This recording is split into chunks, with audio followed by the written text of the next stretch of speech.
Hello, hi, good evening everyone. I'm Aditi, your English educator as well as I'm also taking your classes for paper 1 teaching aptitude. आज के session में हम क्या बात करने वाले हैं, एक तो आपके एप्लीकेशन फॉर्म्स आउट हो गए, तो कोशिश करना कि टाइमली अपने फॉर्म को आप ज़रूर भर दें और थोड़ा सा अच्छे से विस्तार से आराम से भरें ताकि फिर करेक्शन विंडो का हमें ध्यान न रखना पड़े या उसमें हमें फिर कोई रश या एंग्जाइटी ना हो।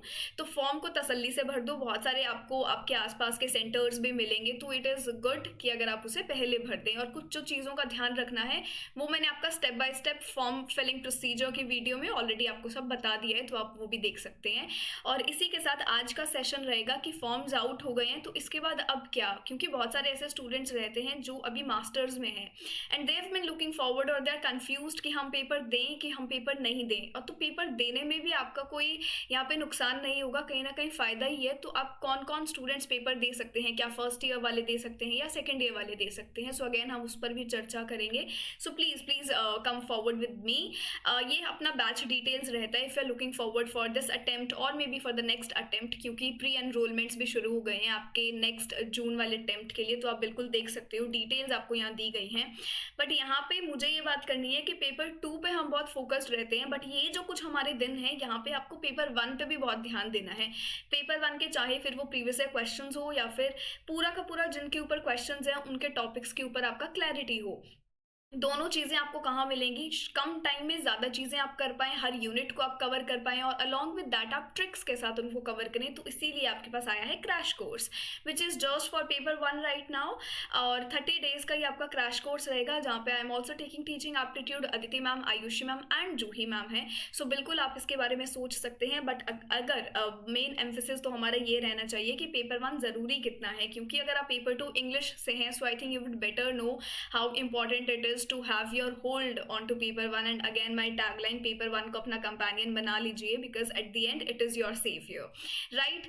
and इसी के साथ अब आप अगर ऐसे स्टूडेंट हैं जो अभी कुछ महीनों से पढ़ रहे थे थियोरी वाइज भी और क्वेश्चंस भी प्रैक्टिस कर रहे हैं, मेरे रेगुलर स्टूडेंट्स हैं, तो उनके लिए ये भी है कि आप इस वक्त पे कहाँ फोकस करें क्वेश्चंस को प्रैक्टिस करने पर। सिर्फ ये नहीं कि चलते फिरते 1 2 3 क्वेश्चंस प्रैक्टिस कर लिया या मेरे साथ कर लिया, इस तरीके से क्वेश्चंस को प्रैक्टिस करना है कि बंद कमरे में रह के आप खुद को बिठा रखा है खुद को और आप अलग अलग जो है ऑलराउंडर तरीके से क्वेश्चंस प्रैक्टिस कर रहे हो कि अभी अगर एक क्वेश्चन आप लिटरेरी थियरी के ऊपर करते हैं so next automatically Indian literature का क्वेश्चन आता है।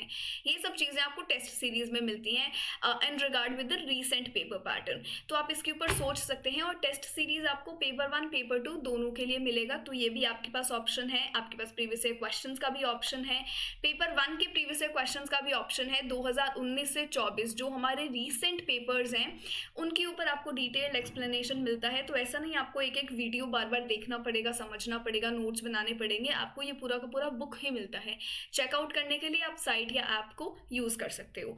अब जो हमारी अब की बात है वो है कि इस बार का जो आपका फॉर्म है 3 कैटेगरीज आपको वहाँ देखने को मिलती है, for JRF, for UGC net and for PhD only.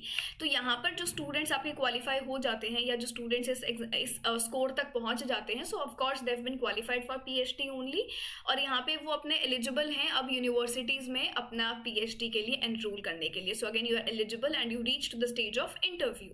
और यूजीसी नेट का वैलिडिटी आपको पता ही है, लाइफ टाइम है। और जेआरएफ हमारा वैसे तो वैलिड ही है, बट अगेन जब हम यहाँ फेलोशिप की बात करते हैं जो आपको पैसे मिलते हैं सरकार से, तो वो आपका फिर 3 साल तक वैलिड है। तो ये आपको ध्यान रखना है। एक इसमें मेजर अपडेट यही है जो आज भी स्टूडेंट्स को नहीं पता कि इसका वैलिडिटी अब 2 इयर्स नहीं है, 2 इयर्स की जगह अब 3 इयर्स है।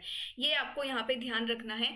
Also I feel the total plan for December in order to have your NET in JRF with you is, even if you are a student who is right now in your masters, तो क्या वो apply कर सकते हैं या फिर सिर्फ final year के अप्लाई कर सकते हैं। तो अगर आप मास्टर्स के फर्स्ट ईयर में भी हैं, चाहे आपको अपना हिट एंड ट्रायल सिर्फ देखना है, ट्राई करना है किस तरीके से पेपर आता है, to get acquainted with the environment, तो बिल्कुल आप पेपर दे सकते हैं। इसमें कोई हर्ज या कोई नुकसान नहीं है क्योंकि आपको कोई लिमिटेड अटेम्प्ट नहीं है, आप कितने भी बार पेपर दे सकते हैं। We have well known examples, we have been giving paper repetitively multiple times even if they have secured their future.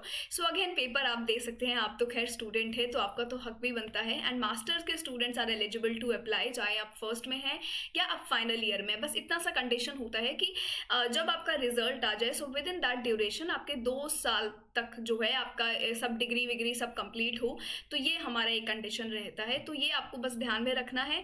और मास्टर्स के स्टूडेंट्स बिल्कुल एलिजिबल हैं। क्वालिफिकेशन क्या है, आपके पास जो मास्टर्स आपका डिग्री हो उसके अंदर जनरल कैटेगरी का 55% और बाकी कैटेगरीज का 50%। अब बहुत सारे स्टूडेंट्स ये अपना क्वेरी मुझ तक पहुंचाते हैं कि मैम 54.9 है, 54.8 है, तो क्या कंसिडर किया जाएगा, क्या हमें पेपर में फॉर्म भरना चाहिए? सो of course not. 55 exact is 55 और 50 एग्जैक्ट इज 50। इसमें कोई ऊपर नीचे वाला सीन नहीं है। 55 तो आपको चाहिए ही चाहिए, फिर चाहे आप पॉइंट से रह गए या आप 2 पॉइंट से रह गए। अभी एक रिसेंट क्वेरी मेरे पास आया था थ्रू सपोर्ट टीम की एक स्टूडेंट ने ये क्वेश्चन रेज किया है। So no, not at all, proper आपके पास 55% तो होना ही चाहिए। ठीक है, अब हम प्रॉपर बात करेंगे पेपर 2 इंग्लिश की। पेपर 1 की मैंने बहुत कर ली, मैं हर सेशन में बहुत करती भी हूँ। जब मैंने उसको दर्जा दे दिया है कंपेनियन सेवियर का, तो आप समझ सकते हैं पेपर 1 आज के टाइम में क्या इंपॉर्टेंस होल्ड करता है।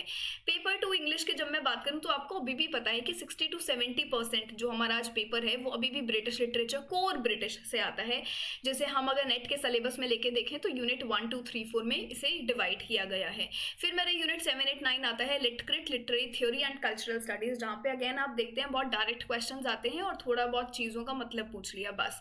सो very scoring units, very easy to do. आज भी ऐसे रिसेंट कुछ पेपर्स में आपको देखने को मिलता है, अभी भी हमारे पास जो है around about 15 to 20 questions chronology order आते हैं, जिसमें से इंडियन, वर्ल्ड और ब्रिटिश लिटरेचर से काफ़ी क्वेश्चंस पूछ लिए गए, या मूवी अडेप्टेशंस पूछ लिया, या फिर क्रोनोलॉजी ऑर्डर क्वेश्चन पूछ लिया, कहीं से भी जहाँ से उनका मन कर रहा है कि ईयर ऑफ बर्थ में उनको सेट कर दो, जहाँ पे हमें जॉन मिल्टन, एफ्रा बेन, पता नहीं क्या क्या राइटर्स भी दे दिए हैं। और but yes, in order to have your smart strategy with you, आप क्या कर सकते हैं, जो रेपिटेटिव राइटर्स हैं या जो रेपिटेटिव राइटर्स के वर्क्स आपसे पूछे जा रहे हैं, उनके कैरेक्टर्स आपसे पूछे जा रहे हैं, so it is advisable to remember at least their years. हर किसी का ईयर याद करना ज़रूरी नहीं है, मतलब ज़रूरी क्या, पॉसिबल ही नहीं है, वरना करने को तो हम अभी तक सब कर लेते।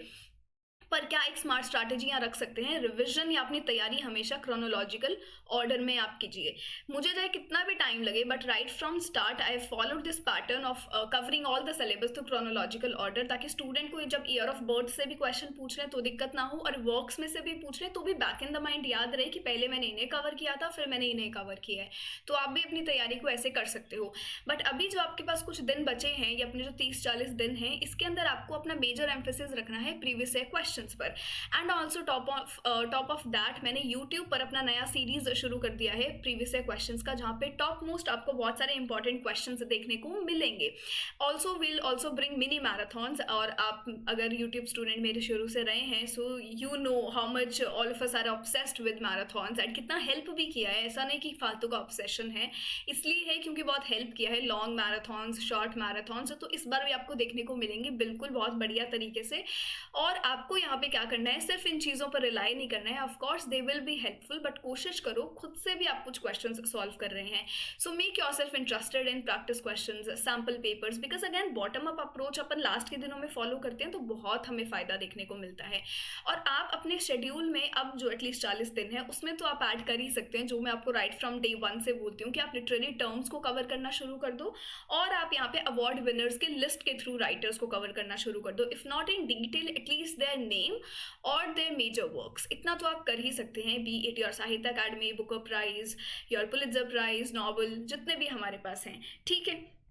This is all. आजकल वर्ल्ड लिटरेचर से भी बहुत कुछ देखने को मिलता है, तो टॉप मोस्ट राइटर्स को आप कवर कर सकते हैं। कुछ आपने अफ्रीकन अमेरिकन कर लिया, पोस्ट कॉलोनियल, कुछ आपने कैरिबियन कर लिया, न्यूजीलैंड कर लिया, ये सब भी आप यहाँ पे देख सकते हो। कैनेडियन भी कर लिया। यूनिट 5, 6, 10 बहुत ईजी है, जिसे आप 2 से 3 दिन में वाइंड अप कर सकते हैं, तो इसे ज़रूर करके जाना। और अगर आपने अभी तक के प्रीवियस क्वेश्चन पैटर्न्स देखे हैं, so you will have a fair idea कि मैं क्या क्या टॉपिक्स की यहाँ पे बात कर रही हूँ। इफ़ नॉट, अभी मैंने रिसेंटली 40 डे प्लान का स्ट्रैटेजी का एक वीडियो बनाया है, उसके अंदर मैंने काफ़ी डिटेल्ड तरीके से बात करी थी, तो आप ये भी जाके बिल्कुल देख सकते हो, ठीक है। एक ये चेकलिस्ट ज़रूर होना चाहिए right from day 1। This is something that is helped me a lot, जहाँ पे मैं हर दिन का ट्रैक रख रही हूँ कि पेपर 1 में मैंने क्या किया, ताकि 2-3 दिन कर लिया तो मुझे पीछे मुड़ के याद रहे कि हाँ ये चीज़ें मैंने कवर कर लिया, तो मुझे खुद से एक तसल्ली मिलती थी। Otherwise I am not very good in memory. Practice question आप ज़रूर करें। पेपर 2 के प्रीवियस क्वेश्चन के लिए आपको टाइम निकालना ही निकालना है। हर दिन आप एक daily summary with their characters ज़रूर पढ़ो, और न्यू थियरिस्ट के बारे में ज़रूर पढ़ो। आज नॉर्मली पढ़ लिया कि थिक डिस्क्रिप्शन क्या होता है, या फिर कैपिटल का कॉन्सेप्ट किसने दिया है, हैबिटस किस के बारे में किसने बात करी है, पियर बोर्दो कौन है, एक एक थ्योरीज भी कवर कर लेंगे तो एक तो बंडल अप नहीं होगा और काफ़ी वेराइटी आप डिस्कस कर सकते हो अपने खुद के साथ। कॉम्प्रिहेंशन और डीआई को सॉल्व करना शुरू कर दो। Award winners, as I said, award winners and literary terms are something that you should start doing on a daily basis. ये चीज़ आपको बहुत हेल्प करती है। तो अगेन अगर आपने आज दिन में 4-5 काम भी कर लिए तो भी आपको देख के अच्छा लगेगा कि कुछ तो किया। और ऐसा नहीं कि लिटरेरी टर्म्स को लेके ही बैठे रहना है 3-4 घंटे तक। आपने पेपर 2 किया, पेपर 1 किया, थोड़ा सा ब्रेक चाहिए, 2 लिटरेरी टर्म्स पढ़ ली, फिर आप कुछ और करने चले गए, फिर आपने आके एक और लिटरेरी टर्म पढ़ लिया। इसी तरीके से आपके टर्म्स भी हो गई, आपके कॉन्सेप्ट भी हो गए एंड आप सेफ जोन में भी आ गए। तो ये चीज़ें मुझे बहुत हेल्प करती हैं और आई होप कि आपको भी हेल्प करे। I wanted to make this session very short and concise कि कम देर में ज़्यादा बातें मैं डिस्कस कर सकूँ आपके साथ। और क्वेश्चंस को प्रैक्टिस ज़रूर करना है। आप कुछ स्टूडेंट्स होते हैं जिनके पास मटेरियल है अच्छा खासा क्वेश्चंस को प्रैक्टिस करने का, जिसके पास नहीं है तो फिर I have made the test series for paper 2, आप यहाँ से ले सकते हो। और अगर आपको लगता है कि पेपर 1 में अभी आपने इतना बेहतर नहीं किया है और आपको ज़्यादा से ज़्यादा इन्फॉर्मेशन चाहिए कम टाइम में और बहुत ही ईजी तरीके से कि क्वेश्चंस भी मेरे प्रैक्टिस हो जाए, कॉन्सेप्ट भी हो जाए, सो कॉन्सेप्ट प्लस ट्रिक्स आपको इस क्रैश कोर्स में मिलती है विच इज़ फॉर 30 डेज। तो इसके लिए भी आप ऐप पे विजिट कर सकते हैं। कोई किसी भी तरीके का क्वेश्चन है आप सपोर्ट नंबर पे कॉल करके बात कर सकते हो, तो ये भी आप देख लो, ठीक है। एक ये प्लानर ज़रूर होना चाहिए। अब तो खैर बहुत लेट हो गया इस चीज़ के लिए, इसीलिए मैंने आपके लिए चेकलिस्ट लेकर आई थी कि आपको पता हो कि मुझे डेली समरी भी करना है, तो आपके पास एक लिस्ट होना चाहिए कि बुक ऑफ डचेस रिवाइज कर लिया, आज मैंने जो है फेरी क्वीन को रिवाइज कर लिया, आज मैंने अपना कोई मिलर्स टेल या उनके डिस्क्रिप्शंस के बारे में थोड़ा सा देख लिया, आज मैंने Thomas Hardy, George Eliot, Austen, Bronte sisters, इनके बारे में पढ़ लिया। तो at least you should know what you have been doing. आपने जो अभी तक नेमोनिक्स बनाए थे अपने नोट्स में, अब उनका वक्त आ गया है कि आप उनको रिवाइज करना शुरू कर दें। इंडियन लिटरेचर में जैसे राजा राव, मुल्क राजानंद, आर के नारायण, भवानी भट्टाचार्य, मनोहर मालगांवकर, ये कुछ ऐसे राइटर्स हैं जो बहुत रेपिटेटिव हैं और इनके नेमोनिक्स आपके पास होने चाहिए क्योंकि क्रोनोलॉजिकल ऑर्डर में भी बहुत सारे क्वेश्चंस आते हैं। So again this is also something that you can do. बस यही है, अपने नोट्स थोड़ा सा इस तरीके से बनाओ, ये मेरे पेड बैच के नोट्स हैं, इस तरीके से होने चाहिए कि तो मोनोटोनस नहीं लगे और ब्रॉडर चीज़ें सिर्फ लिखी हूँ यहाँ पर। तो आप इसको तसल्ली से पढ़ेंगे तो आपको दिखेगा कि टाइटल है, किस फॉर्म में लिखा है, फर्स्ट नॉवल क्या है, किस बारे में है, मेन कैरेक्टर्स क्या है, ओपनिंग लाइन क्या है, आपको पता है कोटेशंस बहुत आती हैं, और की कोटेशन क्या है। इसी तरीके से इनका सीक्वल है जो आप पढ़ सकते हैं। Always and your day with literary terms and a word of the day because both helps you in comprehension और अपने तरीके से जो इनका क्वेश्चन आता है उसमें भी। This is the same pattern that I like to follow in my paid batch because this was something that I was doing when I was also a student and I still am a student, but हाँ NET की तरफ जब मैं कर रही थी तो ये मेरा एक स्ट्रैटेजी जरूर रहता था। तो this is it that I wanted to convey. So yeah, all the best. And if you are new to the session, आप आज पहली बार यहाँ आए हैं तो आप बिल्कुल चैनल को जरूर ज्वाइन करो।